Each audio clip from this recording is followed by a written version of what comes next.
Awesome. All right, everybody, we're going to go ahead and get started with Seth. Thanks for hopping in and joining us today. We're going to be discussing pivoting. So I will turn it over to Seth to take it from here. I hope everyone brought your questions with you. All right. Hi, David. It's been a little while. I believe Mandy, I don't know if we've had the pleasure of meeting. Maybe we have. Um, if you could, I know what David does. At least I know what he has done in the past. And then I don't know who Jen is, but maybe you guys can type in the chat what you do, and we'll go from there. I just wanted to talk a little bit today about pivoting your business. And obviously, we have all had to change a lot in the last couple weeks. I think the entire country has changed. And I believe that in the post COVID 19 business world, things are going to be a lot different. I've been spending a lot of time reading a number of articles that have come out by noted scholars, also by just people's opinions of what things are going to be like post this whole lockdown and this virus, and trying to think about what effect is it going to have on our business world. While also looking at how businesses have responded to the changes that we've had. And I've been calling it a pivot. I definitely didn't come up with that word for this. A lot of people have been calling it a pivot or a shift, and it's been interesting to see. There are a few things that I've noticed. And I'm just going to go through a few things I've noticed that that have either happened or not happened. And okay, I see what Mandy does. That's great. Okay. Um, so one thing I have seen is a lot of people have not changed their website to show what's different now versus what they used to do.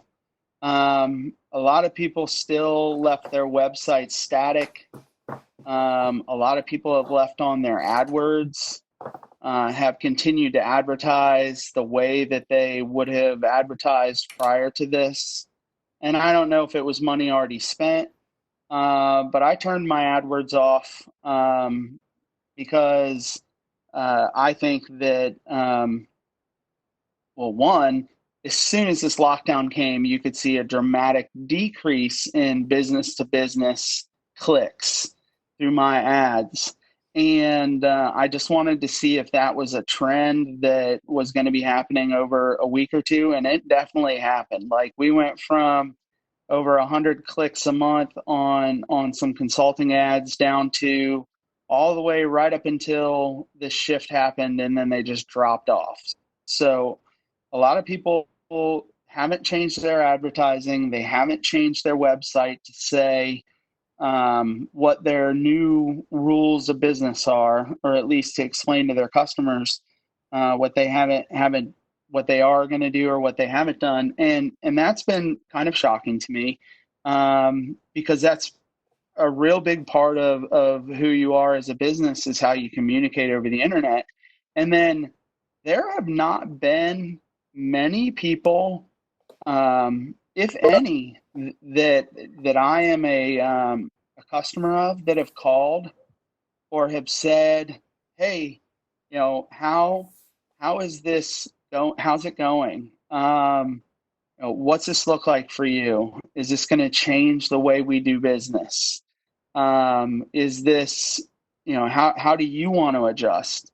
What would it look like to you if we did A, B, and C, whatever their pivot was?"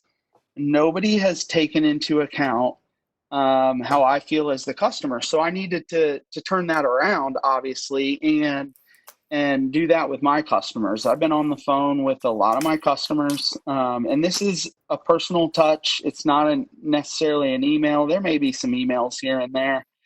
A lot of my customers have gotten phone calls from me. I've Zoomed with a number of them just to touch base and to see how their businesses were doing and to just talk to them about how this is impacting their life.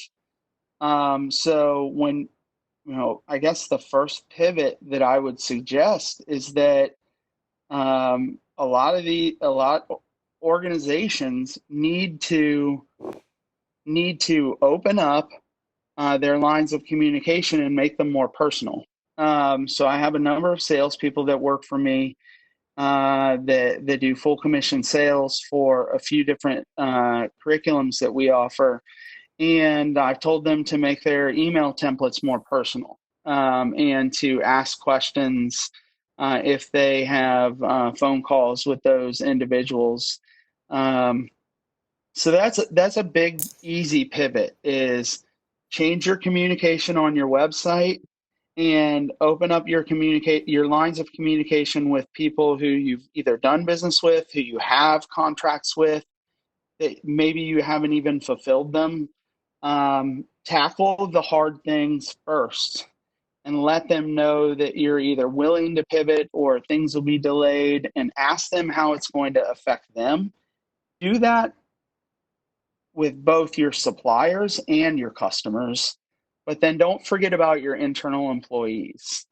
To communicate with your employees and to discuss how this impacts us. Now, we may have gotten past the point where everybody's communicated with the people they work with, but that goes for partners, anybody that refers you business.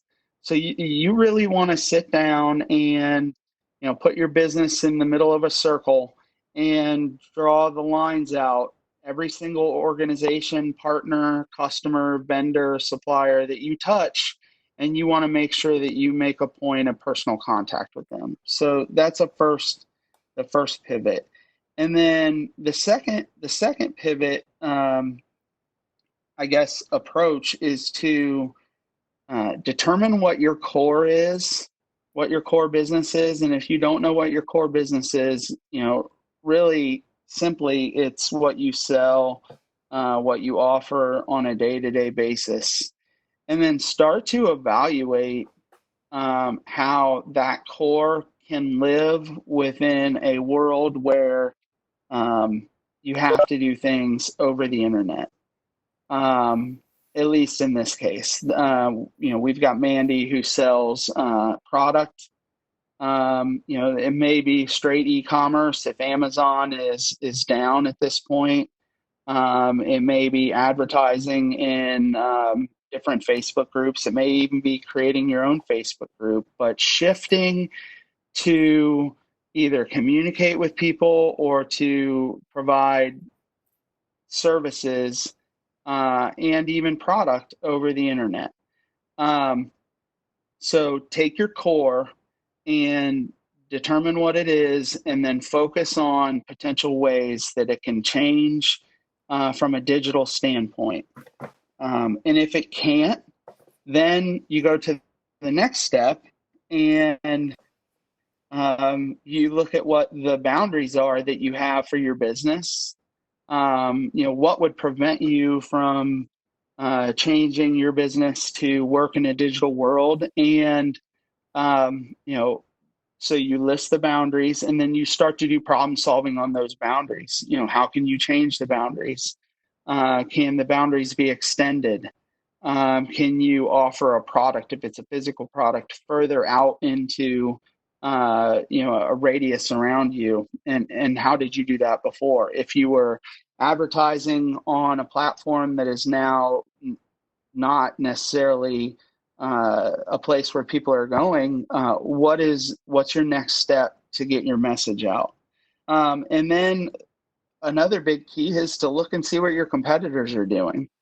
Not only is this good benchmarking from a business standpoint, but it's also going to give you ideas. If you have competitors that are partnering up with someone and um, or they've shifted their business in a certain direction, and that may work with you. That might be something to take a look at, either from a template standpoint or from an exact copy standpoint. There is nothing wrong with looking at the competitive landscape of who you compete against on a daily basis, and taking ideas from how they are shifting. It is not stealing. It is not against the law. Obviously, you don't want to take trade secrets from people, but if you look at publicly available information and you can see how they've shifted, you want to do that. I'll give you an example. I don't know if this is why Fusion did this, but I have noticed a few other restaurants have done this, and just through a few different discussions with people who have food businesses, the supply chain for a restaurant is completely different than the supply chain for a grocery store. So there were restaurants that were stocked up for March Madness. They either had orders in, or they had food, or even the food suppliers like the Cisco and the GFS had extra stock, because that was that will be, hopefully in the future, a time when a lot of people go out to eat. So there were restaurants that were not only delivering food to people based on an order, a delivery order, but also providing groceries as far as raw stock was concerned. So you could buy food from a restaurant that hadn't been cooked, hadn't been processed, hadn't been cut up. In some cases, fruits, vegetables, meats, those types of things. And I think that is a fantastic shift, because they may have even had that in their work and process already. And what happens with food if you don't sell it? It spoils, and you've got to throw it away, so it's wasted. So they took something that they weren't necessarily going to use and turned it into a positive, where they shifted a little, but they didn't change the core of what they did. They're still a restaurant. They're still serving food. They're delivering it, but their core wasn't any different. So that's really the big warning here when you pivot around your core business, is that you don't necessarily sully your brand. Because if you've spent a significant amount of time building up your brand, then and you shift to something that is a complete opposite, or you go from selling one thing to selling something that that offends your audience and is completely different than what you had done in the past, your brand is going to take a hit. And that's something you don't necessarily want to do. Once you have looked at what your competitors are doing, you want to start brainstorming all of the potential pivots that you can make with your business.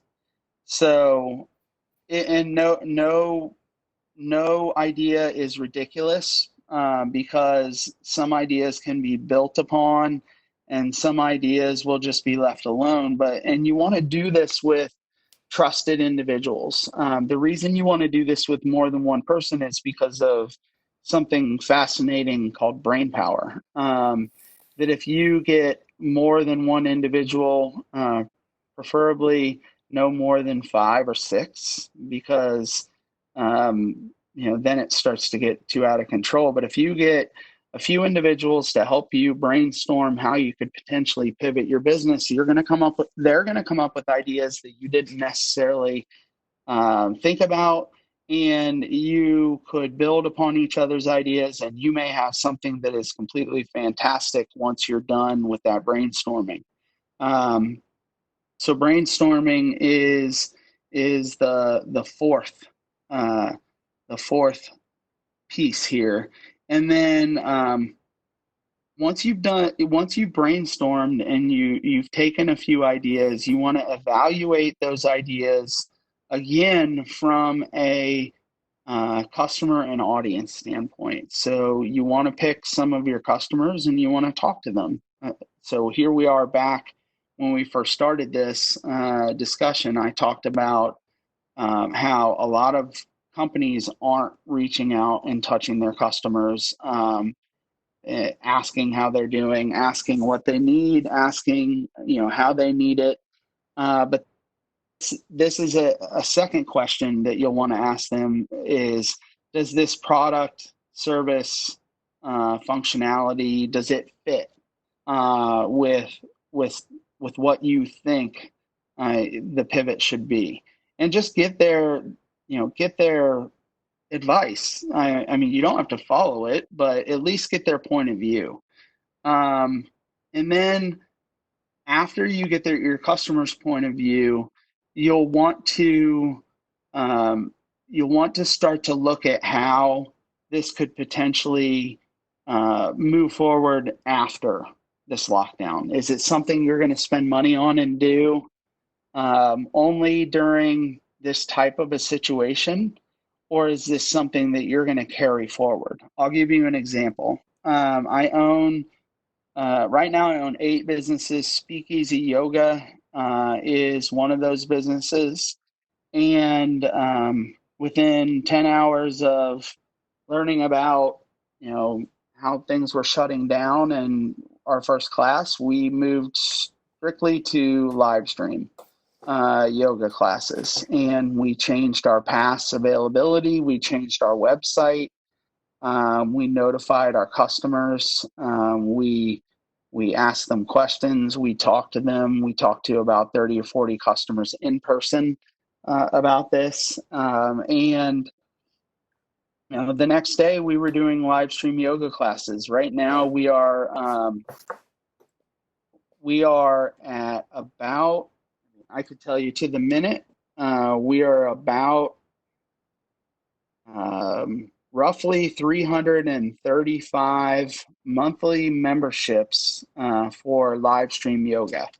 And our revenue is not where it used to be. It's down about 30%, but our membership level is up, and that's a monthly membership that continues on. Now, from a core standpoint, we're still offering yoga. We're just not offering it in the studio. But from a post-COVID standpoint, we are going to continue to offer live stream yoga even while we have people back in the studio doing the yoga classes on a day-to-day basis, because we have found that this is something that a good bit of our customers like when they can't make it to a class, and we found that it has expanded our boundary, and it has made us boundaryless. So we used to have a boundary of about 20 miles around where the studios are. Somebody isn't going to travel that far to do yoga, but now we don't have that boundary. So we've gone through these questions. We've made this pivot feel and look like our brand. And we've stuck with what has worked. And we've pushed on this pivot to try to expand the customer base, and it's working. A couple others, Ghostlight Coffee. Obviously, they couldn't do a sit-down coffee shop anymore, so they turned their coffee shop on Wayne Avenue into a corner store, and are selling sundries and food and coffee, and essentially it's a little stop and go, which is perfect, a perfect pivot for them, because it's not going to change their brand. It's something they can easily change back to from when this changes, but they might find out that there may have been a need for some things that they're selling that they didn't know existed, and they may keep those things and continue to sell them. So you never know. Um, at this point, I want to open up for questions because I've just rambled on for about 20 minutes and hopefully it was helpful. But I want you guys to ask questions, and I want to just talk to you about where you are with your business and what's going on. And maybe Audrey can unmute people if they raise their hand.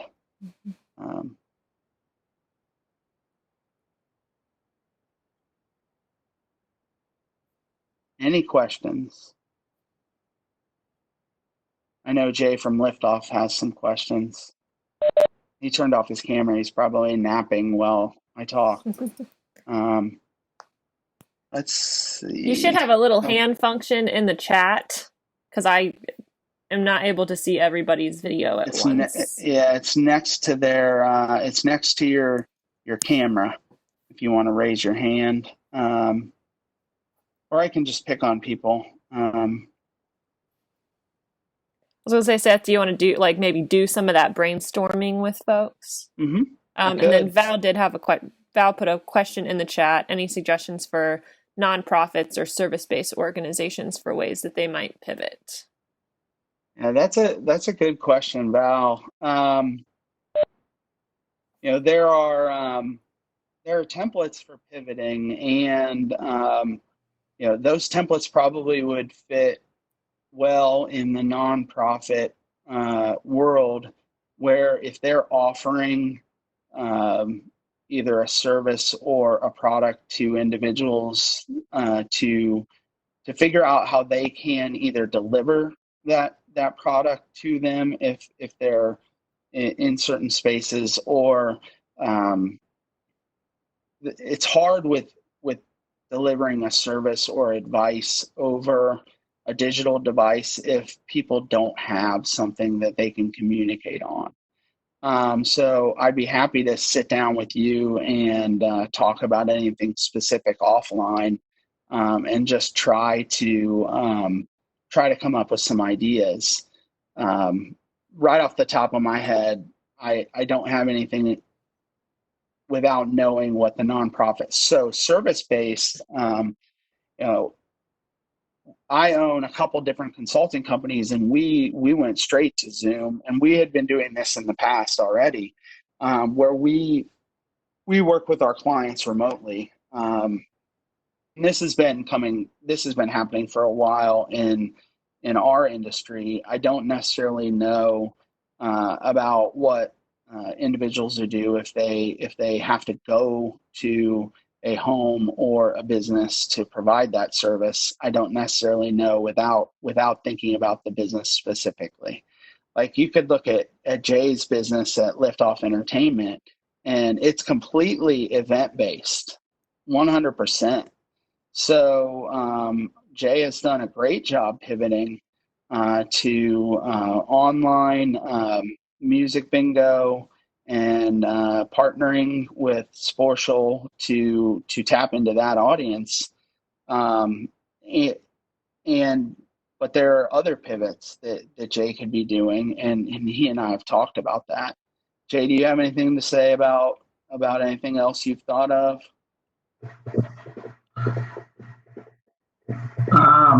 Just kind of from my business point of view, it's kind of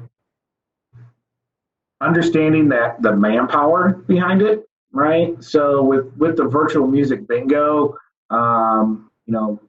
what's my personal cap, and do I eventually bring one of my other guys on to host music bingo? Do we have the supplies to do it? But also kind of, I just booked a wedding for October too. So we're still kind of in our core with it, and we're trying to figure out, do we advertise, hey, here's our dates that are open if you're still looking. I mean, people are still planning weddings for us. And I want to, that's good. And I want to address Jen's question with Jay. So Jen asked, do we need to be sensitive about people not being secure in their jobs when reaching out and asking for their business? I hear people saying that it's insensitive to sell when so many people are losing their jobs. Thoughts? So you, it's to me, it's not insensitive to sell because you have to live, you have to eat. If you have kids, they have to eat. And it's not insensitive to sell, but you got to soften the approach when you're talking to somebody. So, Jay, if you're talking to somebody, if you're following up on something that a lead you got maybe a month ago, hey, I know that this might not be the best time. However, should we still talk about this now? Depending on what you're selling, people are still buying. Um, I I have not stopped. Other than my AdWords, I have not stopped following up with companies and talking to organizations about what we do and what we can do for them. I just soften the way that I do it and say, look, I know this is tough. Is there still room for us to talk about A, B, and C? I'm not trying to be insensitive, but is there still like you can be okay and be a human, be not okay and be a human when you're selling, and it almost is better because people put their defenses down when you soften your approach and you say, look, I realize it's not okay right now. I've been talking to superintendents of school systems for the past 3 weeks, and every single one I say, I know you have a lot on your plate. Should we talk about this right now? And some say, yeah, I've got time. We've ironed it out. Or no, I'm going crazy. Let's push it out a couple weeks. So you're never going to know unless you ask the question. And if you're giving them the out, and you're going to respect that out, like saying, should we talk about this? Then they shouldn't get mad at you. And if they do, then they might not be the best customer for you in the first place. Have you found that, Jay? I know you've still been trying to expand the pivot part of your business. Have you found that when you've been talking to people?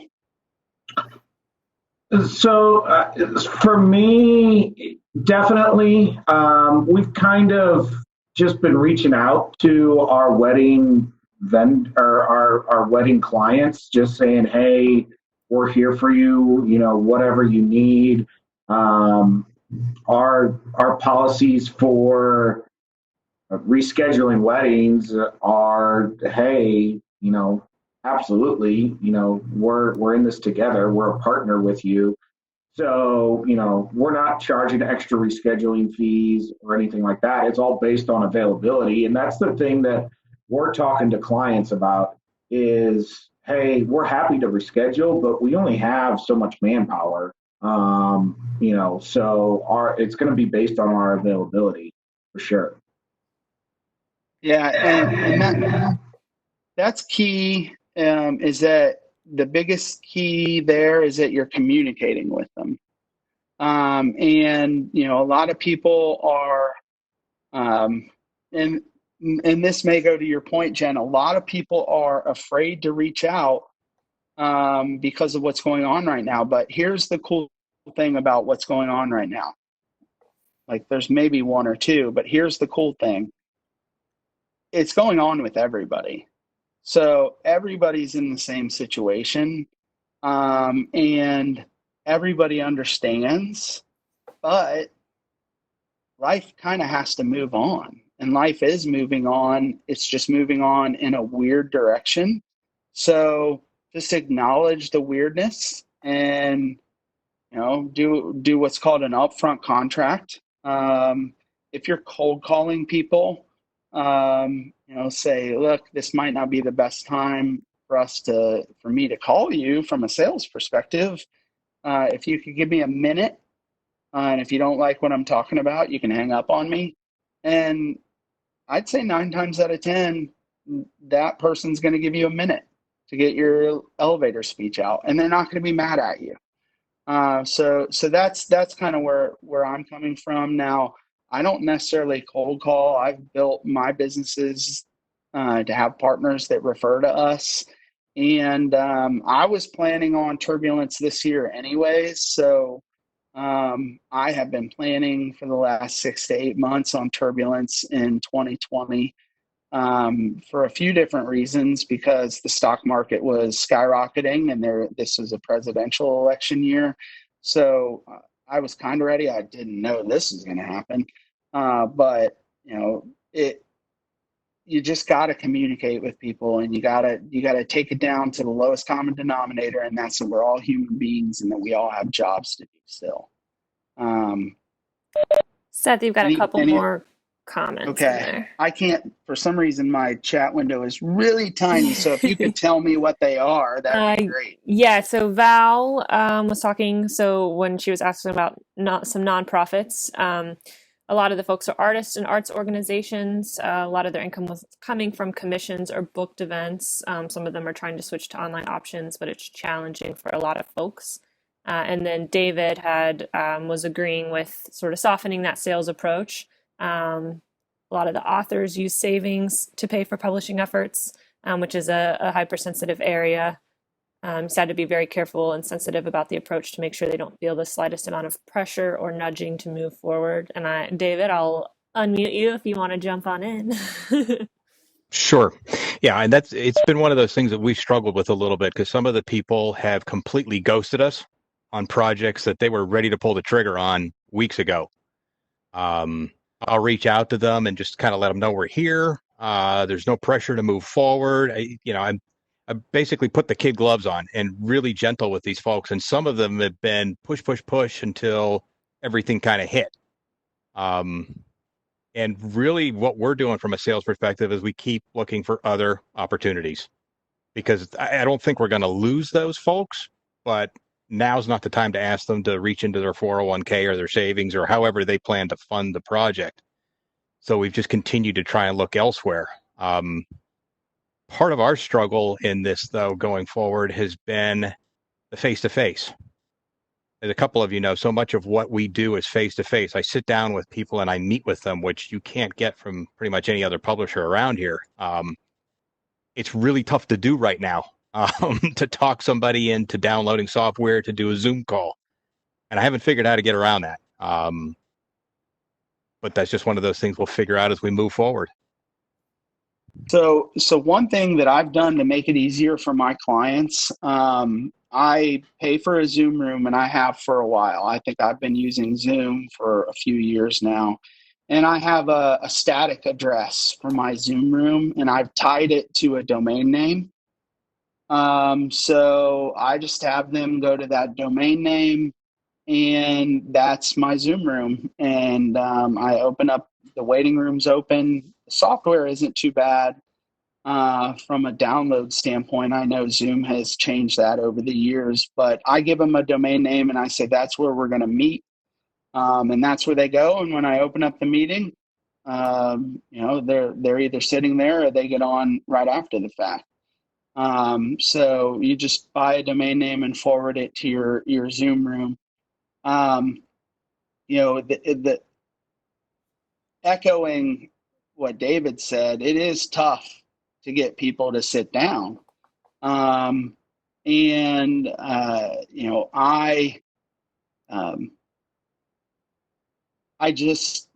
just have to keep the drip going from a communication standpoint with them and move along, because this will end.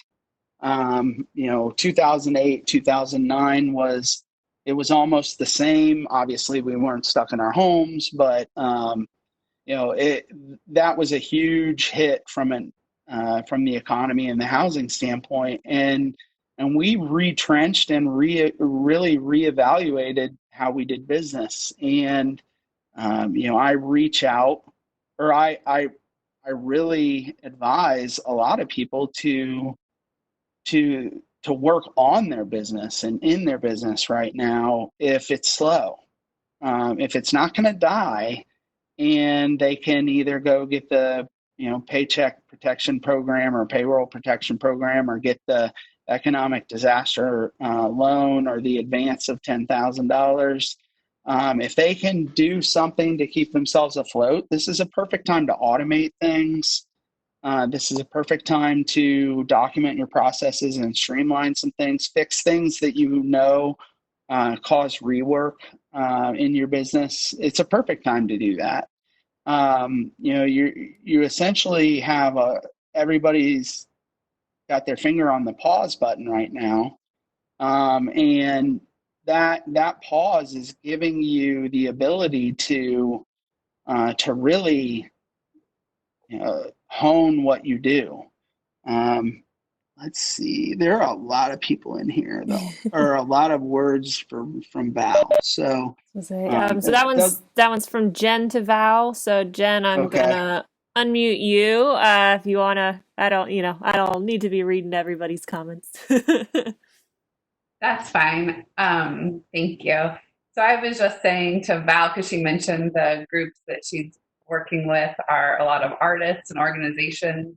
So I said, encouraging those people to offer some of the free content online. I know a lot of people are doing it, and maybe they've already thought of this, but with people being home more, I've seen a lot of really cool things that famous illustrators and popular musicians are doing, but anybody can do that. And it's social media is a free platform, and having those organizations that represent or work with the artisans, sharing the artist's content that just shows value and adds value. I know it probably is not going to be an immediate moneymaker, but adding value anywhere we can always brings business back around to us. And that people will feel really good about that, and they can share each other's content. And then those people are adding value to everybody that is stuck at home, that's trying to entertain kids or themselves, or looking for their own creative outlet, try to revisit something that they've done before. Maybe their content would get them more engaged. Hopefully that's helpful. I completely agree with Jen on that.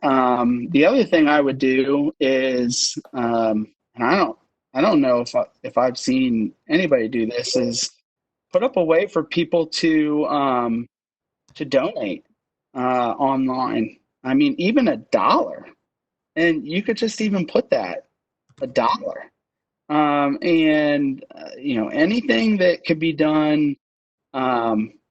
Can be done in front of someone that you could do over Zoom, or you could have, watch YouTube and figure out how to do it over the internet.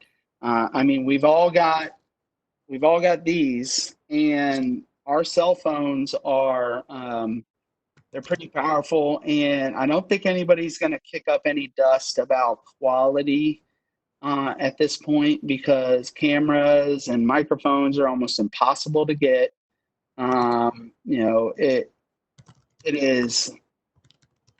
It's just getting people out there and, like Jen said, providing value. So that's the other thing that I didn't talk about, is this is also a time for you to provide content to your customers. So tips, tricks, anything you can put out there for your customers just to keep your business in front of them. If you don't need to sell to them right now, or if they don't necessarily need your product right now, do tips, tricks, articles, things that you can get to them that will keep them going. I have been working with a gentleman who owns the Bevco, where they go into bars and they measure the liquor to make sure that some liquor's not walking out the door, things like that. And he provided a detailed step-by-step instruction to all of his clients for how to clean out their tap lines because of the lack of patrons buying beer, and the kegs were still attached to the tap lines that could make really stale, nasty tap lines that they might have an extra expense when their business reopens. So that was something that he wasn't doing as a service, but he provided that content, a video, to those organizations to make it easy for them to do on their own. Anything else? We'll see, Val, I'll Andy. tap you in a little too if you want. I know we've been speaking for you a little bit with pulling the chat into the video, but you're unmuted. Okay. Oops, I might be muted myself. Oh, nope, just kidding. I did have a question. I wasn't sure if anyone had heard of any resources for non-English speaking businesses. I guess that's the thing that I'm wondering, like, and I guess I don't really speak any language fluently. I mean, to be able to help walk some of these business owners through the process of applying for an EIDL loan or the PPP program. So I wasn't sure if anybody knew of any tools or at least links to those non-English applications. I have not seen anything on that. And if somebody has a link to that or a tool, I'd be happy to put it in the Ohio Small Business Discussion Group. The banks are the ones that are helping with the PPP program. So I would hope that they would have the ability to communicate with their customers in that language. I don't know what VocaLink is doing right now from a business standpoint, but that might be a pivot for them to be going to these banks and working with them on communicating with their non-English speaking customers. So that I don't know the people there, but that's something that you might want to toss into their lap. If there is anything out there, I'd be happy to publish it, but I haven't seen anything, and I hadn't even thought of that. So it's good that you brought that up because now I'll keep my eyes open for it. Anything else? We worked with Amelia with VocaLink about a year ago for a panel. So Val, if you don't have a connection, happy to send an email and connect you guys with her. That is a great idea. I have no idea what they're working on right now. Muted, sorry. Mandy, do you want to talk about your business? If you don't, that's okay, Mandy, but you can if you want.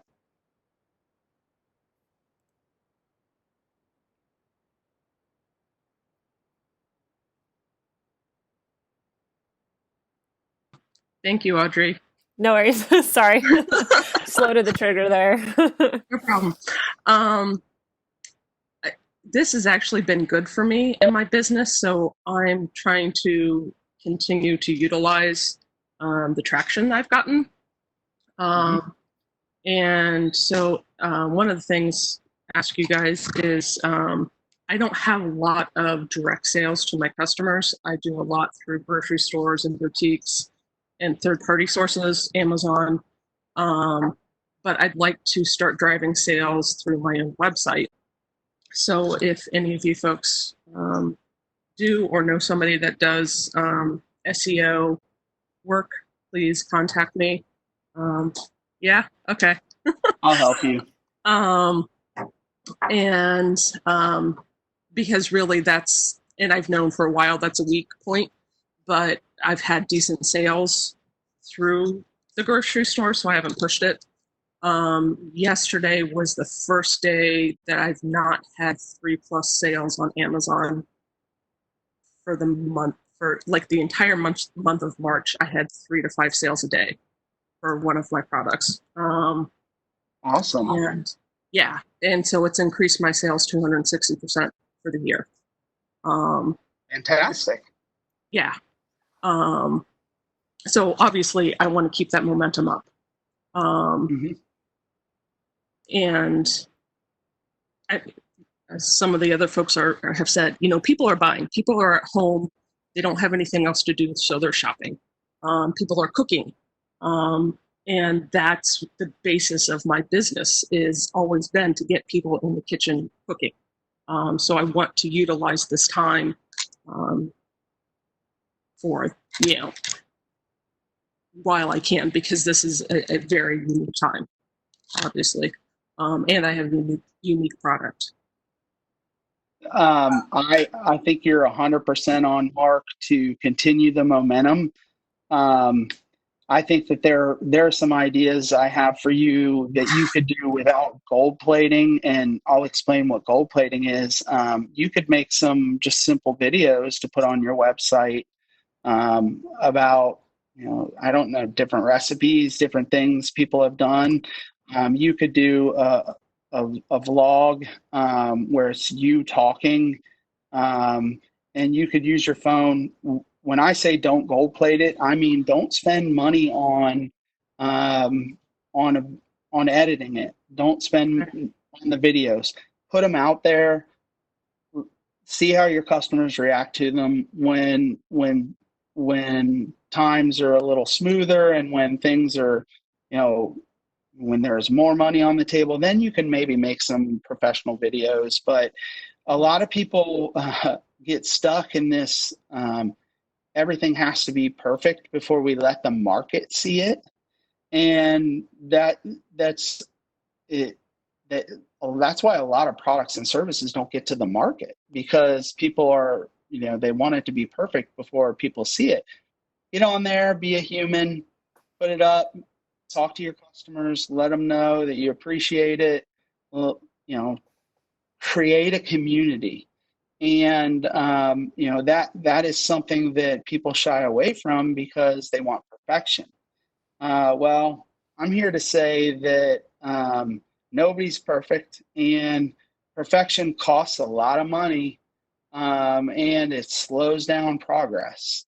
So any idea you have that you could do to communicate with your customers, get it online as fast as you can, especially from a content standpoint, from an SEO standpoint. Create a YouTube channel, link it into your website. There are going to be Google indexes its own properties first. True.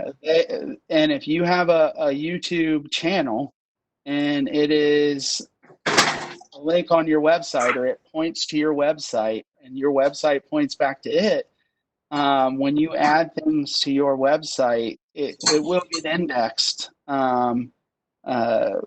before somebody who doesn't have any connection to Google. What's your domain name so I can look you up? It's ellabellagf.com.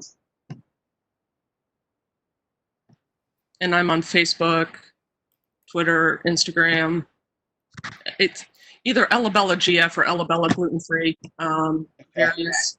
And I think my YouTube channel is Ellabella Cookies, and I'll update that.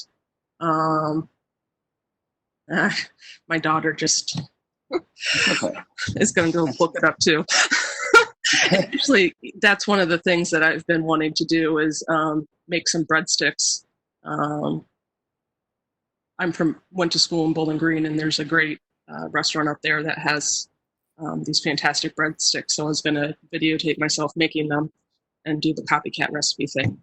So I hadn't thought about putting it on YouTube and then linking it back, but that makes sense to, not just post it on Instagram and Facebook. Yeah, any content you can share with people, however you share it. If you get that YouTube channel, I put up a website about a month and a half ago, and linked it to YouTube. I don't even have any content on YouTube on the channel, but it got indexed within a couple days. And it was ranking near the top just by doing a few things from an SEO standpoint. So it matters, and those are just a few things that I would do to keep that momentum going. And we can talk. And I believe you're in my small business discussion group too. Yes, I am. So I'll reach you through there. But anything you can do to either widen your audience. I know I've talked to Jay, and I've been pushing Jay at Liftoff to make a course to show other DJs and event planners how he does his bingo, and to charge them, $99 or $200, $199 for them to go through his video course. Here's the software I use, and here's how I do it. Because there are a lot of event people that are right now just, like Val said, there aren't events, so the artists aren't getting paid, and neither are the event people. So anything you can do to show someone, how to do something, and put a fee on it. I used to own a company that inside of UD Arena, I sold this company to the person that was running it for me, and we cinnamon roasted almonds and pecans inside of UD Arena. And I had a course online about how to roast the pecans and almonds, and I charged $3.99 for it. And it had a recipe, and it had how to do it and what supplies to buy. And I sold about 150 of those courses for roughly $400 a piece. And I took the time to make it. It took me a weekend to make that course. It wasn't gold plated. I used my phone. And that's good. That's cash money. Like that's good money from a pivot. My business wasn't digital. I didn't even have a website for that business because I didn't want it to grow outside of UD Arena.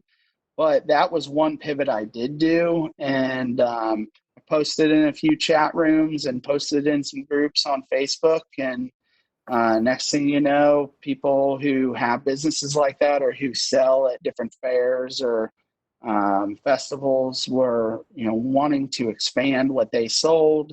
And that was just a simple pivot. So you never know. That copycat method is great. Put it up on YouTube. Get people baking with their kids. Get people cooking. That's a pretty big thing right now. Is anything you can watch on the internet and do with your kids or your family, it's going to be helpful. And that cements your brand. It's not far away from your core at all because that product is what you're selling. Anybody else? If you can't tell, I just hate talking about this stuff. And we're getting a little closer to 2.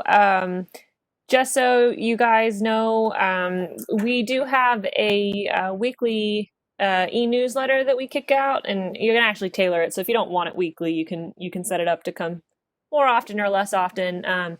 But we try to kick out information and resources and tell stories of the entrepreneur community through the Launch Dayton weekly newsletter. So if you're not signed up for that and you want to be, please drop your email in the chat, and we'll make sure they'll go out Tuesdays at noon until you set it to do otherwise. And if we're looking to keep this sort of web series going throughout the next several weeks, potentially months, depending on how things shake out, and whether we're able to gather in person or not. So if there are some topics that you want to delve into during this time, like Seth said, when you're maybe working in your business instead of on your business, please let us know what those topics are, and we'll do what we can to try to round up an expert who can give some sort of session on that.